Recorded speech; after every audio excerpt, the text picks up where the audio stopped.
Abra comigo sua Bíblia em Mateus capítulo 7, o texto que lemos no início do culto. Podem ficar assentados como estão. Eu apenas vou reler os versos 13 e 14 de Mateus 7. Entrai pela porta estreita, porque larga é a porta, e espaçoso o caminho que conduz à perdição, e muitos são os que entram por ela.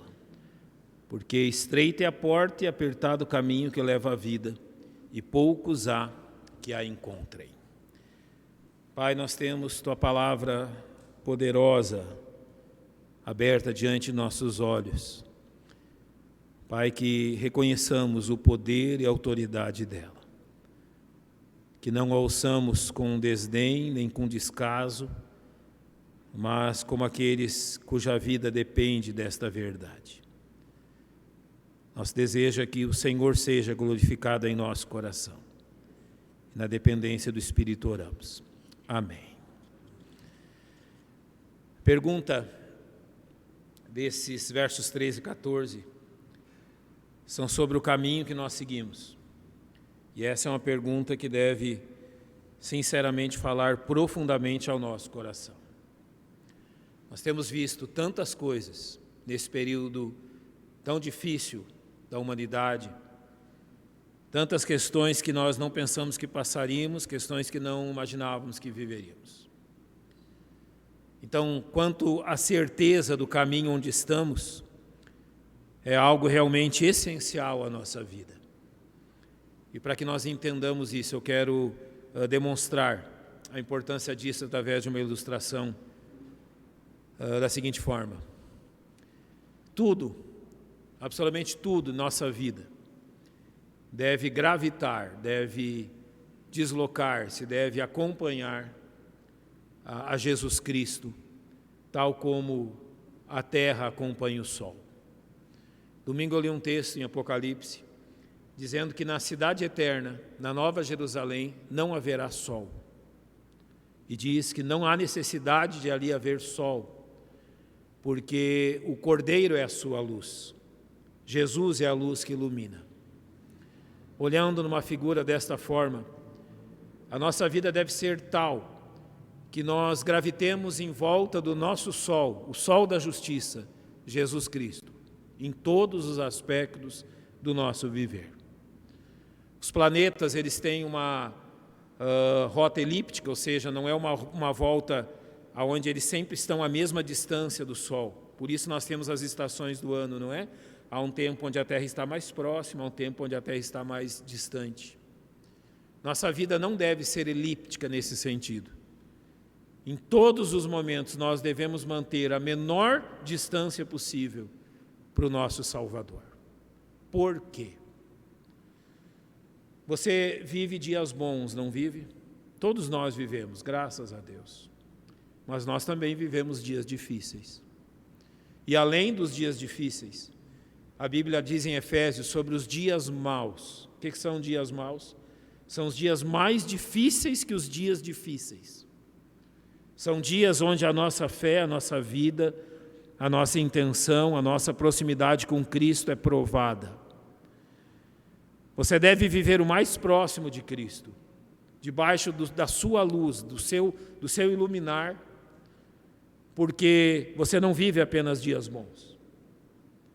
Nos dias bons, viva perto de Cristo, para que nos dias maus a proximidade dele te aqueça, para que nos dias difíceis a proximidade dele te ilumine e aqueça como é necessário. Então, nós somos servos de Jesus, e tudo na nossa vida deve apontar para Jesus Cristo. Eu vou lhes dar, com base nesses dois versos de Mateus, 5 questões de autoexame, para que nós possamos perceber se estamos andando desta forma. Eu sempre vou usar o contraste entre o ímpio e o justo, entre o salvo e o perdido, entre a luz e as trevas, para que você possa aí julgar a distância que você tem andado ou não de Jesus Cristo. A primeira questão eu vou tratar é da questão da submissão. Quando a Bíblia fala de um caminho apertado, ele é apertado porque você não pode andar da forma que você quer. Quando ela fala do caminho espaçoso, o caminho é tão espaçoso que você pode andar em zigue-zague da forma que você deseja. Mas no caminho apertado não há espaço para isso. Ele é apertado exatamente porque há objetivos e há princípios pelos quais você o segue. Quando você está andando pelo caminho apertado, você precisa demonstrar submissão, que é aquilo que os homens incrédulos não conhecem, não desejam. Em Romanos 1:21 diz: porque tendo conhecido a Deus, não glorificaram como Deus, nem lhe deram graças, ou seja, eles conhecem a Deus, mas eles não se submetem a Deus. Esta é a vida do incrédulo. Por que ele prova de tantas coisas ruins na sua vida? Porque simplesmente ele está vivendo do seu modo, sem submeter-se a Deus. Então, a lei da semeadura e da colheita ocorre negativamente para ele o tempo todo. Ele está colhendo o mal que ele planta pela sua insubmissão. Jamais pense que andar longe de Cristo, andar insubmisso a Cristo, não gera realmente circunstância ou resultado mal nenhum. Sim, gera. Quando andamos longe de Cristo e da sua luz, isso gera maus resultados em nossa vida. É isso que os incrédulos provam. Mas quando você olha para os filhos de Deus, realmente a submissão em relação a Deus e aos princípios de Cristo deve ser muito claro na sua vida. E a razão desse fato é que eles foram reconciliados com Deus. Olha o que diz Romanos 5:10.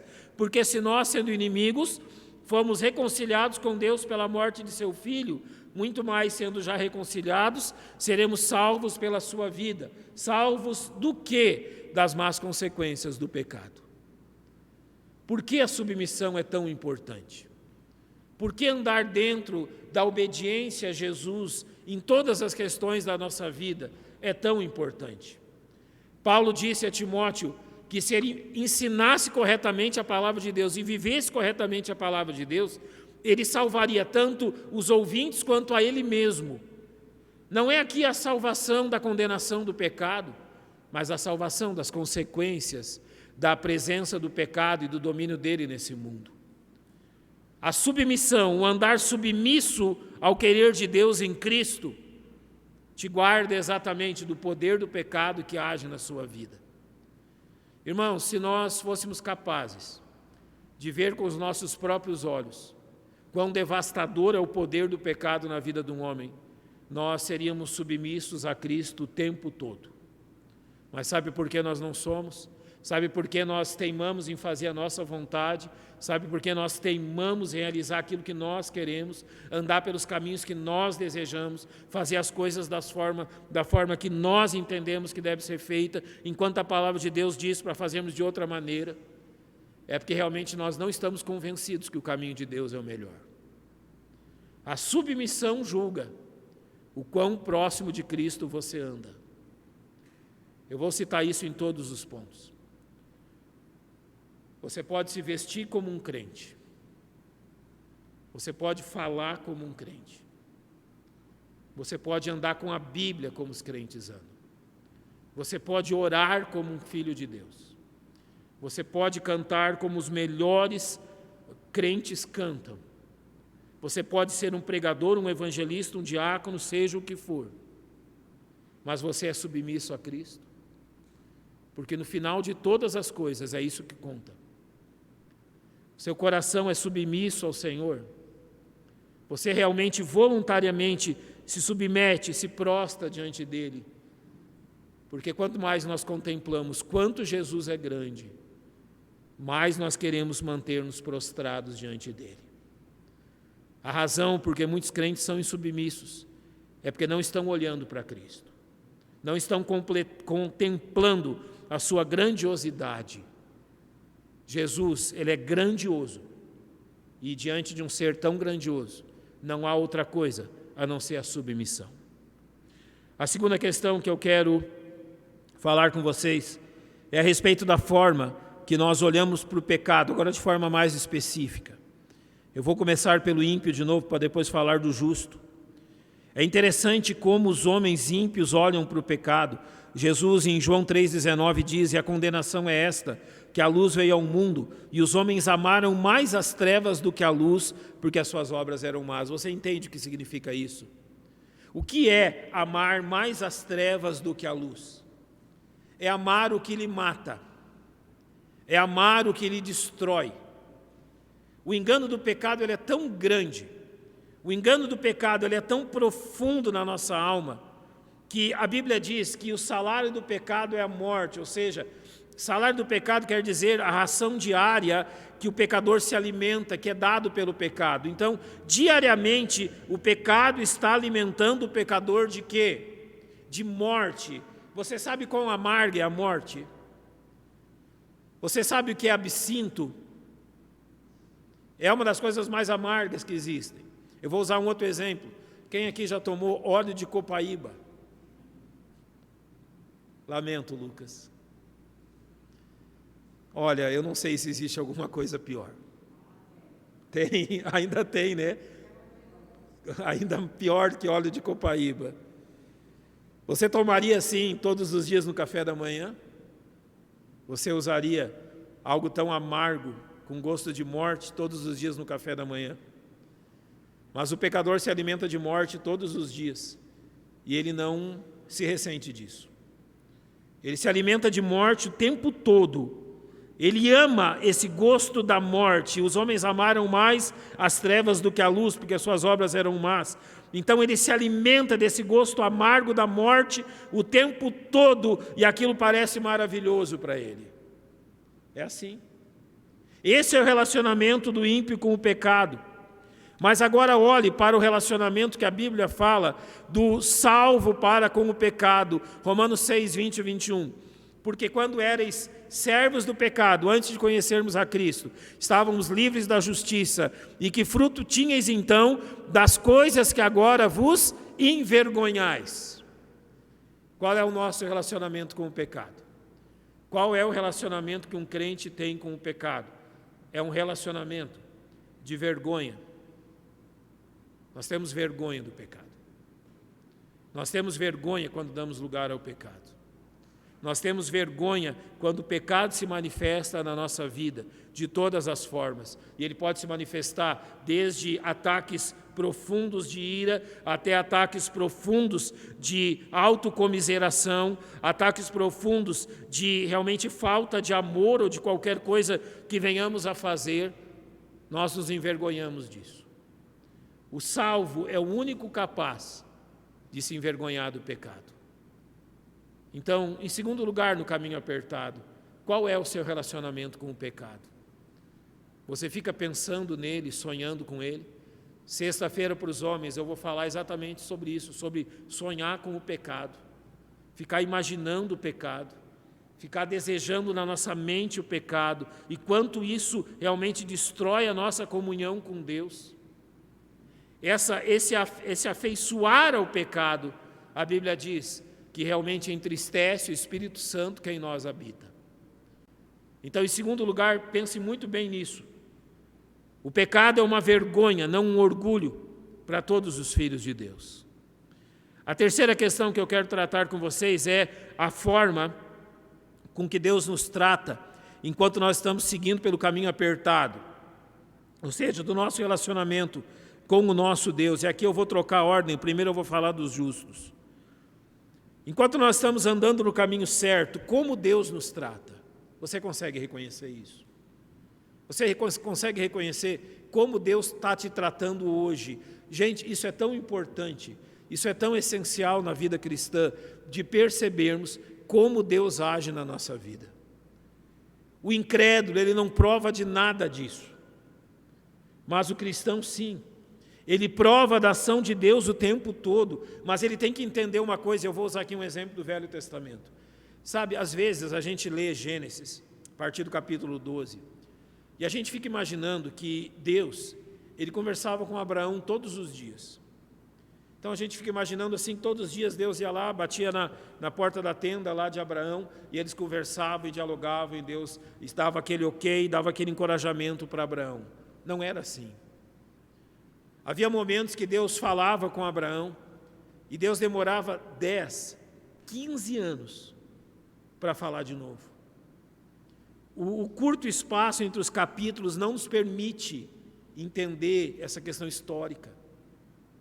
Mas não era assim algo que todos os dias Deus batia a porta de Abraão. Deus vinha e falava, passava-se um longo tempo até que Deus falasse algo de novo. Sabe por que as coisas acontecem assim? Porque o andar do crente é pela fé. E Deus não precisa estar todo dia batendo na nossa porta para dizer que cuida de nós. Ele nos diz, e a coisa segue mais ou menos assim, eu vou usar um termo militar. Sempre que, quando estávamos no exército, nós recebíamos uma missão, era dada uma ordem. E nós cumpriríamos aquela ordem, não importa o que ocorresse.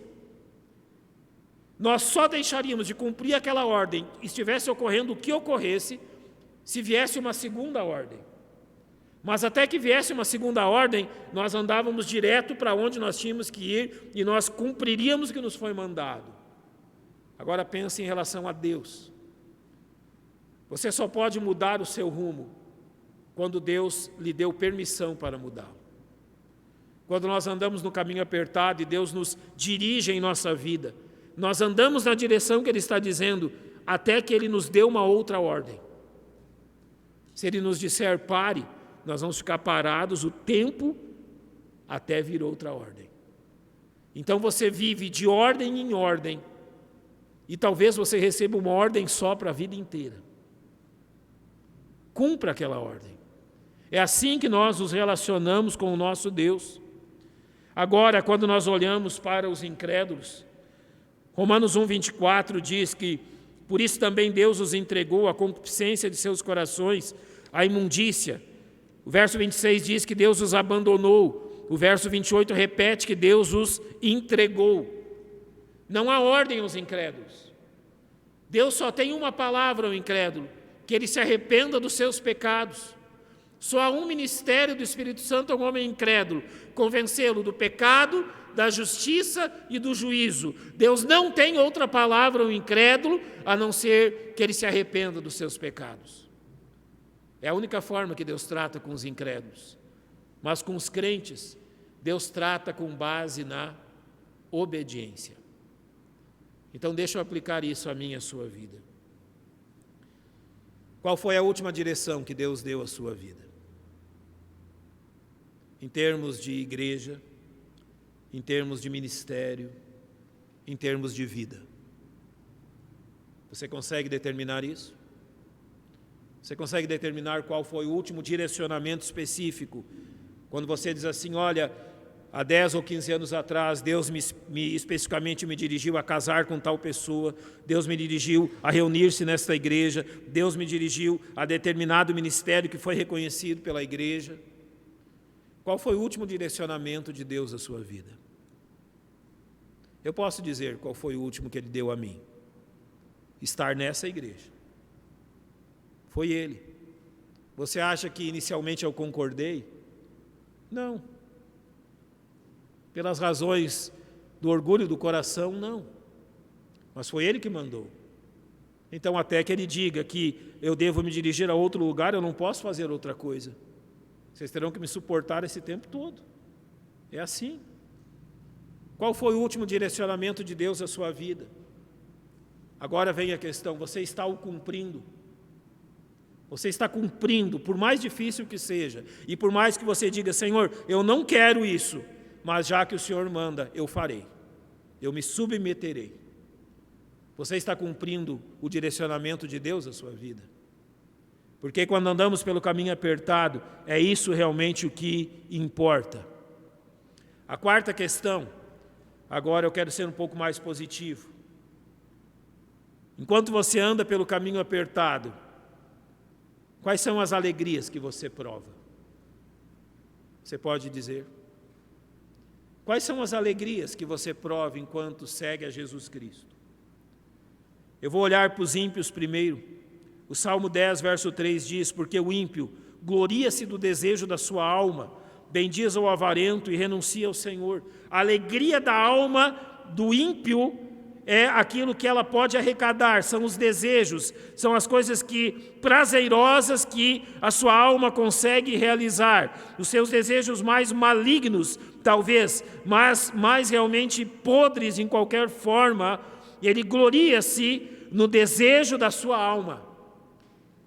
O ímpio, ele se gloria nos seus pecados, ele se gloria de ser como é.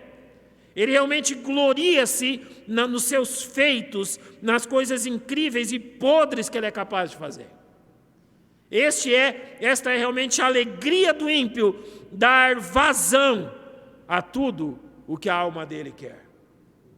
Agora olhe para o crente, Romanos 5. Tendo sido, pois, justificados pela fé, nos gloriamos na esperança da glória de Deus, e não somente isto, mas também nos gloriamos nas tribulações. O que é que alegra a sua alma? Há duas coisas aqui para nós nos regozijarmos. A primeira, hoje ainda eu posso estar no céu. Hoje ainda eu posso ver a face do meu Salvador. Isso é uma glória, isso é uma alegria. E é uma alegria que ninguém pode nos tirar. Absolutamente ninguém. Sabe, eu já acompanhei mais do que gostaria, tanto irmãos em Cristo quanto incrédulos, nos seus últimos momentos de vida. Isso é uma das funções do ministério pastoral. Já acompanhei diversos irmãos nos seus últimos dias de vida. E eu fui muitíssimo abençoado por irmãos que sabiam que a morte estava logo à frente. Talvez horas, talvez dias, mas ela estava logo à frente da vida deles. E eles demonstravam no seu rosto, nas suas orações, na sua voz, no seu comportamento, a expectativa incrível de saber que Cristo estava próximo. Aguardavam Jesus e contemplar o seu rosto, sabendo que apenas a morte os separava disso. É aquilo que Paulo diz, não é? Eu não sei o que é melhor, se a morte ou a vida. Se é estar com o Senhor ou estar com vocês, Paulo diz. Mas o cristão se alegra nesta gloriosa esperança e, além disto, o cristão se alegra nas tribulações. Mas deixa eu dizer-lhe algo agora. O cristão que alegra-se nas tribulações é o cristão que orbita ao redor de Cristo. Você só é capacitado a alegrar-se nas tribulações se a luz de Cristo está iluminando a sua vida. Se a luz de Cristo está iluminando os seus passos. Não há uma negra noite, não há realmente escuridão, não há um vale depressivo, não há realmente nada que nos atormente ou mude. E aquilo que o salmista diz, e mesmo que eu ande pelo vale da sombra da morte, você não pode pensar que o vale da sombra da morte é um lugar tão escuro, assustador e realmente horripilante. Quando ele diz, mesmo que eu ande pelo vale da sombra da morte, imagine uma mata completamente escura, não há lua, não há nada, está à noite, não é? Quem já andou na mata à noite sabe da escuridão, mas há como um grande holofote, uma luz poderosíssima, que incide exatamente sobre o servo de Cristo que anda pelo vale da sombra da morte, aonde aquele que anda próximo de Cristo anda, sempre é dia, sempre é luz. Lembra dos judeus enquanto andavam no deserto? A nuvem trazia frescor durante o dia no calor do deserto, mas a coluna de nuvem de fogo fazia o quê? Iluminava a noite. Aquele que anda próximo de Cristo, há a luz do sol da justiça, que o ilumina o tempo todo, mesmo que ele esteja no leito de morte. Quantos e quantos crentes eu já vi testemunharem desta verdade. Alegrando-se no Senhor diante das piores lutas, gloriando-se nas tribulações, porque a luz de Cristo realmente o iluminava. Eu quero terminar mostrando por que isso é importante. Porque é tão importante andarmos perto do Senhor, andarmos em comunhão com Ele.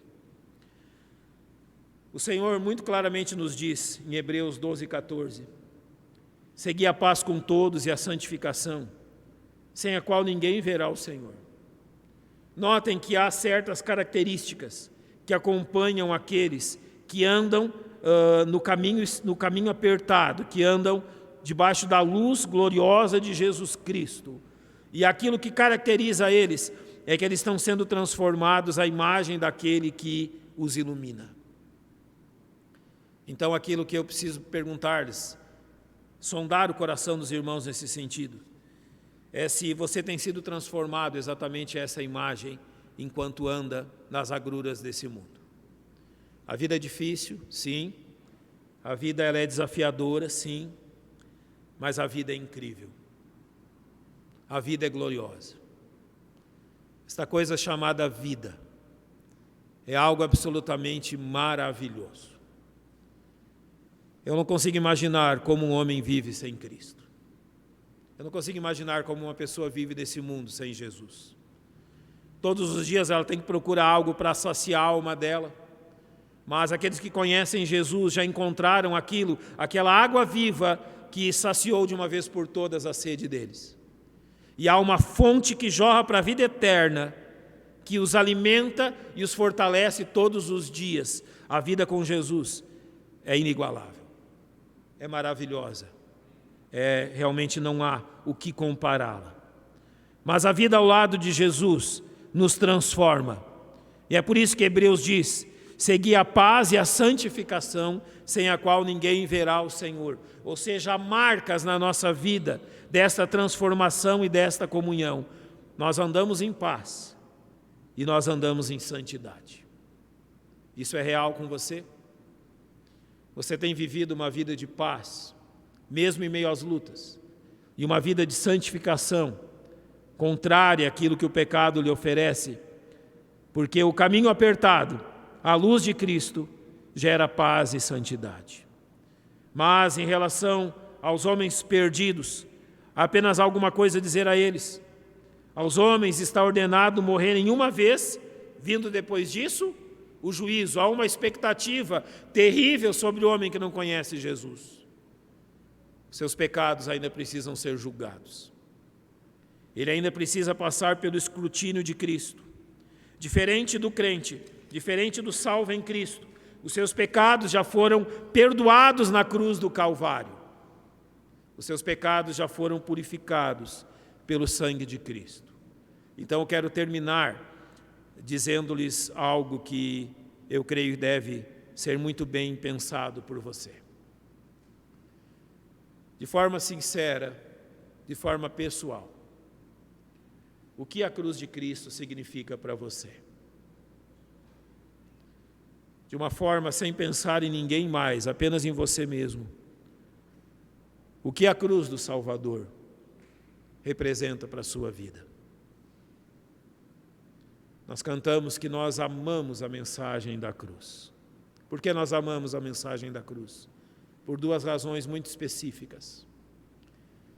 Eu, perdido, pecador, longe do meu Jesus, já andava sem vigor a perecer sem luz. Não é assim que nós cantamos? Ou seja, a primeira questão que a mensagem da cruz me ensina é que eu, antes de andar no caminho apertado e antes de conhecer Jesus, não passava de um perdido, sem nenhuma chance de mudança, estava andando para o inferno e para a condenação, até que Jesus Cristo me achou. Note isso, não fui eu que achei Ele. Por que a cruz é tão maravilhosa? Porque a cruz significa que Ele veio ao meu encontro. Não fui eu que achei Ele. Não fui eu que segurei na mão dEle. Não fui eu que realmente fiz todo o esforço para ir até Ele. Foi Ele que fez o esforço para vir até mim. E a cruz representa isso.